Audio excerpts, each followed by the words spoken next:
Sometimes I lie awake and wonder why the universe even let me meet you, why it allowed your presence to touch my world, why it let me lean into you, into your words, into the warmth of your being, why it let me fall so completely, so recklessly, into someone who, in the end, would be the source of my quiet, lingering sorrow. How can the universe be so cruel, I ask myself, handing a heart over to a story that was never meant to have a happy ending?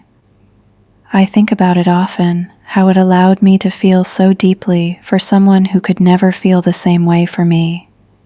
How it gave me glimpses of a connection that felt infinite, only to slip it through my fingers before I could even name it. Why grant a heart the chance to write chapters for someone who would never read them? Why let a soul speak in a language that was never met with understanding, never returned, never learned? It feels like the universe was not offering a gift at all, but a lesson wrapped in longing, a cruel teacher dressed as love. And yet, even in the cruelty, the love feels real. It clings to me like a shadow that stretches long and soft across the hours of my days. I replay the moments we shared over and over, each smile, each glance, each pause that held 1,000 words unsaid, and I wonder, did any of it ever matter to you? Did any of it touch you, even a fraction of the way it touched me? Or was I the only one tracing constellations in our shared silences, the only one daring to imagine forever in the flicker of your presence? I carry your name still. It's a whisper between my ribs, a soft echo that follows me into empty rooms and quiet streets. It lingers in the spaces where your voice once was. It settles in my chest like an ache I cannot name, like a memory that refuses to fade. And maybe that's the cruelest part, that love, even unreturned, leaves traces. It reshapes the corners of the heart you thought were permanent. It opens cracks in the armor you didn't know existed, and it teaches you the depth of your own capacity to feel. I have learned something bitter and beautiful.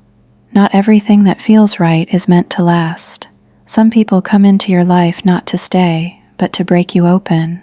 They are the hands that uncover hidden places in your soul, the keys to doors you didn't even know were locked. They leave you raw and tender, yes, but also alive in ways you could not have imagined before. They teach you how to grow, how to expand into spaces you never thought you could inhabit, how to understand the boundaries of your own heart. And so I carry you in a quiet way, like a scar that glows faintly in the dark.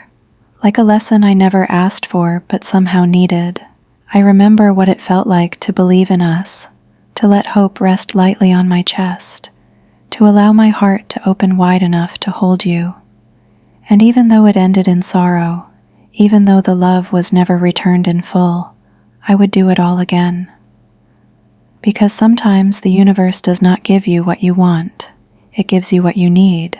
And perhaps the deepest love is the one that teaches you how to survive, how to grow, and how to feel with every fiber of your being, even in the absence of the person who sparked it. Yes, it hurts, and yes, it was never mine, but it was real, and for that, I am both broken and grateful.